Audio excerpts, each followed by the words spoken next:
God has made for us to rejoice in it. Angibingelele ngibingelele my twin kuhamba kahle kodwa hayi bandla asicomplain nathi ngibingelele nomlaleli osilalele losuku namhlanje la sithi khona ngaye konke kuyenzeka mangikhuluma ngongaye ngikhuluma ngomoya weqiniso umoya wokuthula umoya wothando nomoya woxolo ngikhuluma ngomoya ongcwele ngikhuluma ngomoya ohlambulukile na uma ngizokhuluma ngalomoya ngiba nokuchuma ngibe right ebusweni ngoba ngiunderstand izinto engithema ngabe ngiwamkela nami ngizama ukuqhelisa eminye ebisikade ngihlasele engemihle ngabona impilo yami ishintsha ngabona izinto ngingasayibuki ngeso la izolo ngisengiyibuka ngeso la namhlanje futhi ngiphinde ngidlule kokunga namhlanje ngibheka kwangakusasa ukuthi kona kusiphatheleni kusimeleni ngazibona ngiguquka ekubambeni izinto zakudala ngazibheka njengento ethi konje njengoba kukhona lento endala eyenzeka manje empilweni yami ngidlulisa kanjani ngishifta kanjani emqondweni wami ukuze kulunge ngingalungisa kanjani yonke into ngithe mangishintsha ngibheka ngeso lokulungisa ngangayibheka ngeso lokubamba nokudinwa nokunyanya kwaguquka isimo ngenxa yokwamkela umoya ingcwele ngenxa yokwamkela umoya weqiniso umoya wokuthula nothando noxolo kungilekelelile kakhulu ingakho kungavumi ngivala umlomo ngingakhulumi ngalolu daba lokwamkela umoya ongcwele ohlambulukile nohlanzekile now indaba yami ke uma isifika la ekuthenini samkela umoya ongcwele ohlambulukile nohlanzekile ihamba ifike ekuthenini ukwamkela into ezoshintsha iguqule impilo yakho sometimes mangabe usungenwe kakhulu yilezi ezinye okanye yileminye imoya kuye kube nzima ukuthi ukwazi ukuthi ushintshe ebese ubheka yabo la kufanele ubheke khona ke kuthatha isikhathi futhi uma into isinamathele ukuthi ukwazi ukuyisusa uyixebule futhi makuyinto ke nje enamathelela ukuthi nayo ibisiyibonile nje ukuthi ihlala inguna phakade kulomzimba or kuleyo ndawo esuke kuyona then kuye kube nzima angisho ukuthi kuzobalula kodwa ngizama nje ukuthi silokhu sincengana sipholisana inhliziyo sikhuluma sikutshela sithi hayi bafowethu ngaye konke kuyenzeka umoya oyingcwele ohlambulukile ohlanzekile weqiniso wokuthula nothando noxolo uma lento uyibona njengento engathi eyilaba baphinda into eyodwa ngicela nawe ukuyiphinda phinde ubone ukuthi angeke yini impilo yakho yaguquka kunezinto ebese noma sizenza sibuke ngokuthi hayi zi-right ngoba zi-right kuthina sisazenza now kanti njengoba sizenza sibona zi-right kuthina kwabanye abantu azikho right bese sizozibona futhi zi-right kanti ngaleso okwesikhashana ukuthi zibe right but mase siyibheka lento isithatha ibanga elijana ayikho right leyo nto so yonke lento ibalulekile ukuthi thina siqonde ngalolu ekufanele siqonde ngalo uma siqonda ngehlobo lokuthi ayilungile esikhathini esizayo then sesiyibambe kahle ngoba uma sibhekela isikhathi esizayo then kusho soconsider abantu abasilandelayo ngemuva siconsider abazukulu nesizukulwane siconsider nokuthi hayibo phela ukuphila akuyona into ukuthi siphila manje siyafa manje kuyaphela ngathi manje kodwa siphila siyaqhubeka nempilo asikakabi nayo kisho ukuthi khona ke sesithanda mhlambe siyofika yini leminyaka esifuna ukufika kuyona now nakhona ngiyengizwe kuthiwa hayi amazwi okuphila asolimini namazwi okufa asolimini now ngayibamba futhi naleyo yokuthi izinto lezi ngiloko ngizokhuluma ngazo ukwamkela izinto ekuyizona nezinto futhi ezokwazi ukusiza empilweni ngamkela nje nanokuthi amazwi okuphila asolimini amazwi okufa asolimini angizwanga kahle beyiqala beyikhuluma ngoba yayikhuluma esekuthenini kuyi-choice ukuhlupheka kuyi-choice yakho babeyikhuluma ngendlela yokuthi hayi wena ozenzile hayi wena nje othe uyabo so leyo nto ngoba ngangisho ngisayibuka ngalokho kwesikhashana ngingayibukanga ngesithombe esiphelele ngingayibukanga futhi ukuthi egcineni namthelela muni kodwa ngangibuka ngale ndlela engangifuna ukusho ngayo ngesikhathi engifuna ukusho ngaso and ngiyibona mina right. So mase betha amazwi okufa asolimini nawo ukuphila asolimini ngaqala nami ngayisho lento ngayisho ngoba yonke into njalo ngikunike nje itip. Uma uqala ubalalele uyibone ngathi sibanga isicefe wathi waqala uyibona ubanga isicefe hayi akuzama ukuthi ngakubangela isicefe ozame nami ukuyisho uzame nawe ukuyisho njengabo uyisho nabo uyobona khona lokho kuyokwenzeka ngoba lento mangithi mina amazwi okuphila asolimini amazwi okufa asolimini then it means yonke into engizoyisho ngizoyigada simakada ngazi uma ngiyazwakala yini yonke into engizoyikhuluma ngizoyigada ukuthi ngithini yebo luzoshelela ngoba bese livele ulimi lujwayele okuthizeni kodwa yonke into engizoyisho nengicabanga ukuyisho ngiqale ngicabange kahle konje lento izosonda kanjani konje lento inayo yini potential yokungilimaza konje lento inayo yini potential yokungibulala mina ngoba ngisaqala ngami ngilungisa mina ngoba walunga wena olandelayo kusho ukuthi uzolungelwa kakhulu yena ngoba you'll be considerate once waqala wena wayibona le ayikho right for wena then it means omunye umuntu olandelayo nayo ngeke izibe right for yena. Now let's start ke manje sisho kokwesibili ukuthi amazwi okuphila asolimini amazwi okufa asolumini leyo nto kizosiguide indlela yethu yonke yokuthi uma sicabanga ukukhuluma asikhulume sicabangile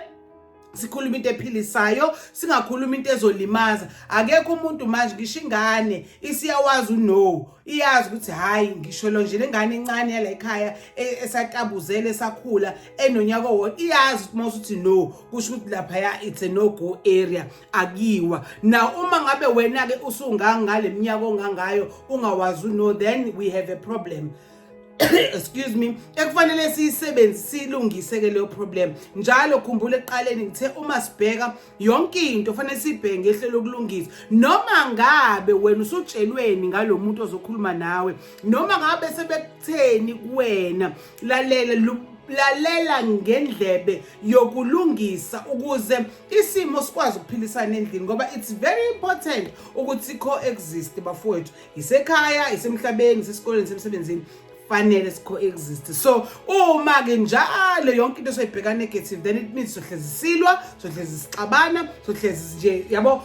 kufana lento le yomsindo uthola ukuthi ene ubangwa isimo sokuthi asiboni ngaso linye kwezepolitiki leyo nto nayo hayi phela ukuthi umuntu ngoba nakhe ekwelinye iqembu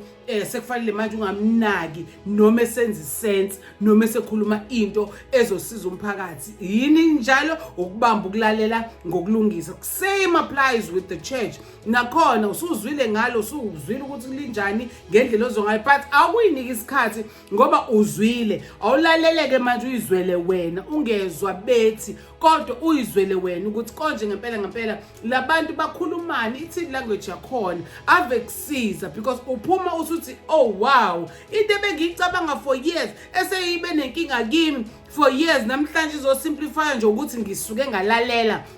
ngendlebe yokulungisa hayi ngalendlebe yokulwa hayi ngalendlebe yokuxabana nabantu hayi ngalendlebe yenzondo. So uma ngabe sisikhuluma same ke will apply ngoba sizobe sikhuluma into futhi ezokwazi ukuthi ilungise isizwe. Kukhona ke le yokuthi ngingakhuluma nabantu bohambo lami ngoSunday sihlangene nabo lapha eNtuzuma ngaphinde ngakhuluma nabanye ngokuhlukahlukana nje lento ngikhuluma into ethi ikhona into ngike ngabona incwadi ngoba ngiyayithandela ukufunda ngiyacela bandla nifundeni nani kuzonilekelela kakhulu kwijeni. Now mangifunda la umbhali ubhala into yomkhuleko nomkhuleko wakhona uyaqala uyakhuluma ukuthi yazi imicabango yami iyangidukisa imicabango yami ingenza ngibe kanje imicabango yami ithi yabo wayikhuluma lento ikhuluma to the higher power. Now uma ikhuluma to the higher power okungumdali wezulu nomhlaba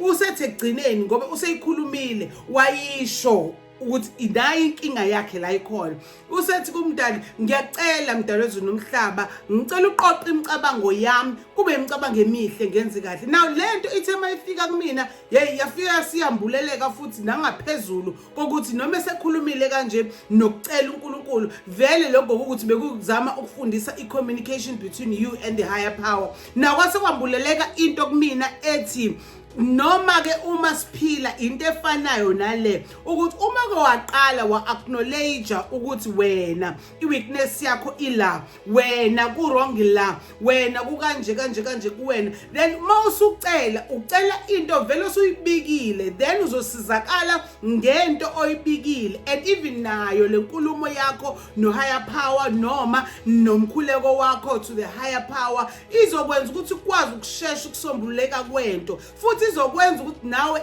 every time you need to communicate with the higher power, you need to communicate with umdali. Kusho ukuthi mawukhulekele lokho kwemicabango namhlanje, kusasa uzobe usukhulekela okukhuluma, ngakusasa ukhulekele noma ngayiphi imizuzu usukhulekela okunye manje ukuthi ukuhamba kwakho akube kanje. Uthi mawuqeda lapho ukhulekela wena zonke izinto ozenzayo ukuthi ziphumelele, uqede lapho makuphumelele wena wakhulekela amehlakho, wakhulekela indlebe yakho, wakhulekela umlomo wakho amehlakho uthi abonani, indlebe yakho izwana, umlomo wakho ukhulumani, then usuyoya-ke nala ukuthi okwehlayo makube yiloko okuzophilisa mina, kungangigulisi, kungangenzi ngibe ney'nsolo, ukhulekela nenhliziyo iphampe kahle, konke kuya la emzimbeni. Believe me, mawuqala uba right wena, then na wonke umuntu eseceleni kwakho uzoba right. Ngifuna ukuqhubeka nale ye-communication, ngifuna ukuqhubeka nale ukuthi amazwi okuphila asolimini, amazwi okufa asolimini, but uqala ngoku-accept kuqala ukuthi these are my weaknesses, uqala ngako futhi uku-acknowledge ukuthi no, I have a problem. Uma usathi hayi ayikho inkinga, nginayo inkinga, then ngeke kwazi ukusizakala. Ngicela ukuthi siphinde sibuye sigwinye nje amathi kancane. Lizwa ngasho phakathi ngabuya nezimbili ezi-marked down. Let's promote reading and writing, let's document ke kakhulu uma sisakhuluma ngendaba yokuthi amazwi okuphila asolimini, amazwi okufa asolimini. Now uma sisho njalo silungisa lento yokuthi ekugcineni kwako konke singakwenza, kodwa bekubalekile simcele njalo ukuphila ke lokho engikhuluma ngako, umoya ongcwele, umoya ohlambulukile, umoya weqiniso, wokuthula, wothando nowoxolo. Bengeve kubalekile ukuthi ngathi singaloku siwakhuluma lamazwi sithi moya weqiniso sihole njalo, moya wokuthula sihole njalo, moya woxolo sihole njalo. Sidinga wena ngayikhathi zonke, akukho la singaya khona wena ungekho. Sidinga ukulawulwa nguwe, ngoba ekulawulweni nguwe izinto ziyalunga. Kunezinto ezenzeka emakhaya, mina ke inhliziyo yami kulezi insuku nakulonyaka igxila kakhulu ekuthenini nginale strong belief yokuthi ena uma kungalunga mina nomuntu wasekhaya esingatholani ncam, uma thina singasebenza indaba yokutholana naye noma ngabe ubani, uma besingayisebenza le ndaba yokutholana noma singezukuba best buddies ke ngenxa yokuthi you can't control ama feelings omunye umuntu, but kube khona lento ukuthi siqale sitholane. Ithinto ke mhlambe most of the time kuye ukuthi ngeke, ngoba sengiqalile mina ngakhuluma, ngazama ukumbiza, ngazama ukubamba ama meetings, ngazama ukwenzani. Kushuthi zonke lezo zinto uma ngabe zifailile, awukutry leyo kwenza wena kakhulu, wena bese uyashintsha kakhulu, but awushintsheli ukuthi yena akwazi ukubona ukuthi wena usushintshile, kodwa shintsha nje for wena qala. Then leyo nto uma uyenza ukhululekile, uyenza futhi ungaphushiwe umuntu, iyazenzakalela, then nomoya uyaflowa ufike la kufanele ufike khona, la kufanele ena bese beya understand ukuthi no, akasazenzisi ke manje, usenza ngoba enza ngeqiniso. Even nomdali uzobonakala kuwe ngoba uzoshintsha, awuzukuqala isikhathi ngishintshela imanje kodwa uyashintsha for good. Yebo basazokusho bathi ayikho lento yakhe, usazobuyela lona, kusazokwenzeka ukuthi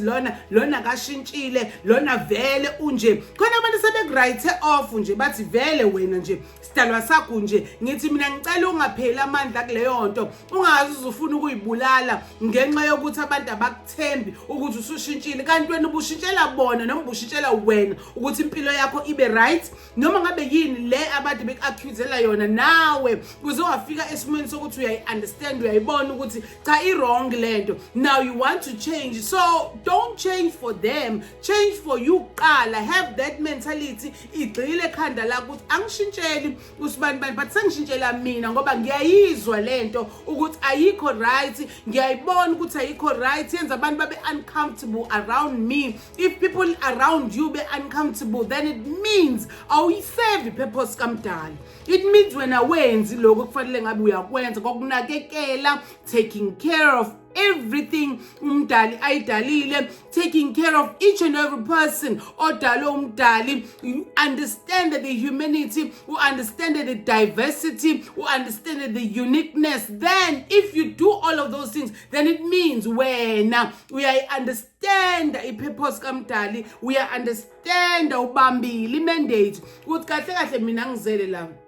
ngizothi abantu abakhale ngami but ngizoveza uNkulunkulu okimi. Asikhulumi kambi noma ngabe wafunda inhloboni yeBhayibheli ama versions emaningi kangaka akutshela ukuthini, but if leyo nto ozoyibamba iphambana yenza omunye umuntu akhale, yenza umuntu angabi right ngawe, yenza umuntu angabi comfortable noma ngabe yini owayifunda, but if it makes omunye umuntu abe uncomfortable, angabi right ngawe, complain ngawe, akubeke emkhulekweni, then we have a problem. Ngoba fanele siphinde sikhumbule phela ukuthi imibhalo nali iBhayibheli liyasho ukuthi imibhalo iyenzela ukuthi ilungise thina, isihambise endleleni kahle, kodwa mayisilimaza isingasasihambisi kahle akusekona mpembu, akusekona. Ila sekufanele kubheke khona iauthor eyayibhale leyo ndatshana wena owayibamba ukuthi konje yayibhalela bani, kwakwenze njani, ukuze ukwazi ukuhlukanisa izinto ukuthi cha manje seku 2024 uma eyibhale ngalesa sikhathi probably into eyenzeka at that time ile nale hlaziya isho njalo nalo hlaziya ubheka imibhalo yonke, ngoba khona babhala ngoba bebhalela ukuhlukumeza noma bezama ukulungisa bona okuzobhenefitisa bona, bese kuba khona bazobhala. In fact nje ukubhala kukonke asilikhuluma iqiniso, kusuke kune agenda ethizeni yok address a certain issue or yok address a certain thing yenzakalayo lapho, or it's a letter to somebody else responding. Njengoba naseBhayibhelini sithola incwadi zika Paul was responding to abantu ayebashiye ukuthi abenze umsebenzi kaNkulunkulu ngalesa sikhathi. So yonke leyo nto into edinga ukuthi thina ihlale emakhanda ethu, singabe sesima ngayo silibe silimaza abanye abantu sokuthi iBhayibheli lami lithi, incwadi engcwele ithi, izwi lithi, kodwa uyalimaza, uyasho nomuntu ukuthi ngiyalimala mawusho kanje, awusamlalela umuntu othi ngiyalimala mawusho kanjena, uqhubeka nokuthi anginandaba, then lowo anginandaba wakho kuzothi mase kuthena Nkosi ngoba isonto my God liyaphenduka nempilo, ngoba futhi fanele singa ignore iphathi ethi ikarma ikhona. Lalela uma sekwenzeka kuwena noma ungasenze kuwena sekwenze enganeni yakho, ngicela ukuthi ungalibali uma kwenzeka nje into noma ngabe yini, ake siqaleni lento yokuba neqiniso kuthina, ke senze introspection okwangempela ukuthi ngalesikhathi la ekhaya wena ubuyitshela ukuthi uyikhulisa kahle ingane zakho, ubuyitshela ukuthi kwenzeka ukuthi awukubhekeke lento yenzeke enganeni zakho uma seziphenduka sephenduka zenza lokhu wena othi ku-wrong, othi awukufuni or owayihlanganisi nakho, ukuthi akungeve yini ukuthi wena owakhuluma amazwi athize kumuntu othizeni wasethi lo muntu ngelinye ilanga lento ngoba unengane uyobona noba unesibeletho ngowesifazane uzoba nomntwana, wena unesidi uzoba nomntwana nawe uyoyibona lento kuwena. Reverse mfethu, before uzusola uNkulunkulu ukuthi akekho, before uzusola into eziningi ukuthi uthakathiwe, awubheke emuva, hlehla mntakama, hlehla ke ubheka ukuthi wathini kubani. Lelo qiniso lelo noma ungasalixoxanga, ungasasixoxelanga, kuyobaluleka ukuthi wena ngamazwi akho uphinde futhi uyisho leyo nto ukuthi uyayinqamula, uyayireversa, wena usuyisidalwe esisha, ngoba abantu bajaha ukuthi basho amazwi uNkulunkulu wami ayakhuluma, amazwi ayabulala, amazwi ayaphilisa. Abantu basho ngisidalwe esisha, kodwa uyisidalwe esisha akasakhumbula ukuthi wagcina wagcina ethuke bani wagcina eqalekise bani zonke lezo zinto akusakhuphukeki akusenzeki ekhaya asenzeki izinto sekhona nje ongaziyena kana direction la ekhaya sekhona ingathi manje la ekhaya nje akafuni ukufunda hayi uyafuna umntwana ukufunda yingenxa yakho wena owamletha la or wena uma ungamlethanga wena omdala kunaye obusukade ubonile impilo wasukhuluma ngendlela wrong ubanjwe ilawo magama. Can we just go back and release abantwana ababoshwe amagama ababoshwe inkulumo yakho ababoshwe izinto abasakwazi ukuqhubeka ngenxa yokuthi wena wake wathi kumzala wakhe o wake wathi kusisi wakho wake wathi ungasashongo kuyena kodwa lokho obukusho ngaphandle into obuyibopha wena into obuyikhuluma wena now isiyavela la ekhaya usuthi wena uthakathiwe usuyaqhubeka futhi uqhubezela phambili ingxabano. You blaming other people yet wena la endlini uyazi ukuthi khona izinto oyibophile wazisho wathi lokhu nje noma ngabe Nkosi yami wathini lokho okuvele kwafika kwathi gqi wathi mhlawumbe ikona lo ikona kulungiseke zikhulume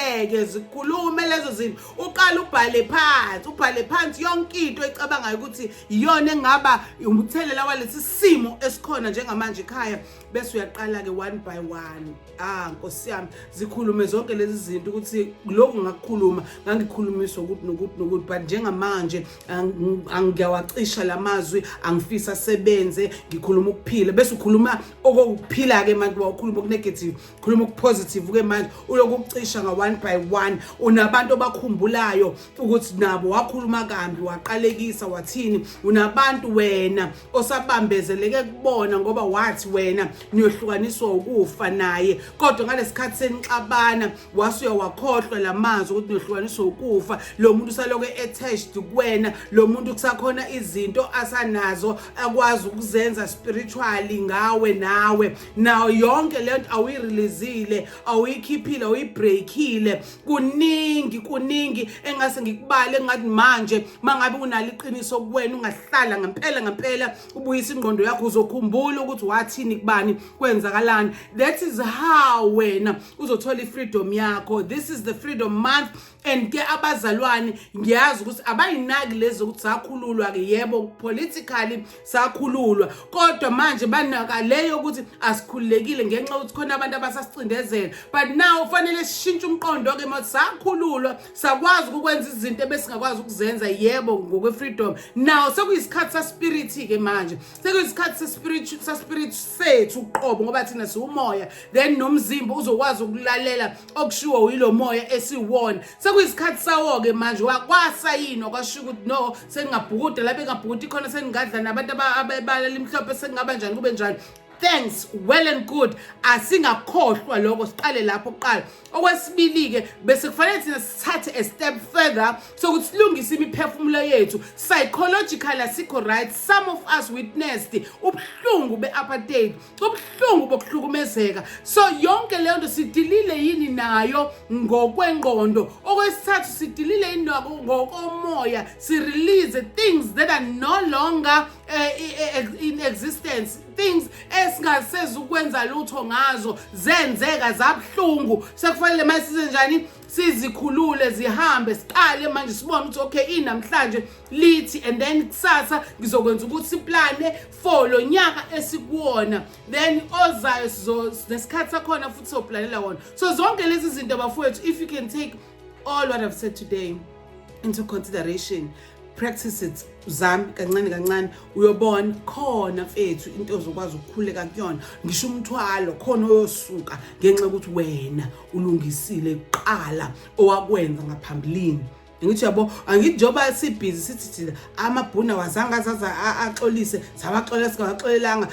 abazange bazoxolela yonke cabanga naweke khona izinto nawe ongakazi uxolise nje kuzona lento awuyibhekise ngakuwena qalungise wena kuqala uyobona lo moya omuhle nalo moya ongcwele oyobusu wamkelile naloku wena ozobusukwenza ukuthi kuyoqaphakela nakubona labantu othi abaxolisanga uyobona nje sebeshintsha uyobona usufonelwa abantu release into ekusindayo. qaqa amagama wawabopha izibopho zonke. The generational curses must be broken in the mighty name of God. I break them in the mighty name of God. Oqondene nami nomndeni wami, now you need to say that I break, but start by acknowledging ukuthi this is what happened, these are my weaknesses, now I am breaking all of these things. Njengoba ngishilo ukuthi kuhle uyibhala phansi, mawuqeda ukubhala phansi bese uyashisa ube ne-short kuhambile and ukholwe. Ebalekile yini ke manje egcineni konke ukukholwa ukuthi sekwenzekile. Amazwi okuphila asolimini, amazwi okufa asolimini. That's all I can say namhlanje. Umdalo wezulu nomhlaba